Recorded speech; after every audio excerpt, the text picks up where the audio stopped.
আরে ভাই দেখেন, যেরকম বলেছিলেন ঠিক সেরকম গাড়ি এনেছি। আপনার পছন্দ হয় নাকি দেখেন, ভালো করে দেখেন। গাড়ি তো আমার গার্লফ্রেন্ড যেরকম পছন্দ করে সেরকমই নিয়ে এসছেন, তো এটার দাম কত দিতে হবে? আর ভাই, দামের কথা যখন বললেন, এবারে দামটা কিন্তু একটু ধরে দিতে হবে।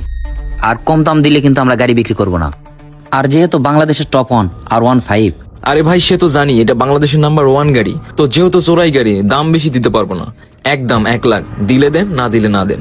আরে মামা, আপনার মাথা কি ঠিক আছে?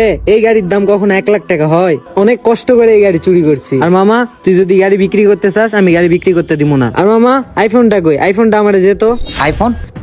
আইফোন দিয়ে তুই কি করবি? এটা আমি বিক্রি করব। বিক্রি করবি মানে? তোর কি মাথা ঠিক আছে? এটা দিয়ে আমি টিকটক করব, সেলিব্রিটি হব।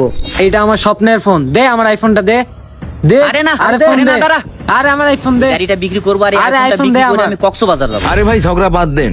যেহেতু গাড়িটা আমার পছন্দ হয়েছে, আমি আরো 20,000 টাকা দিব। 1,20,000 টাকা দিব।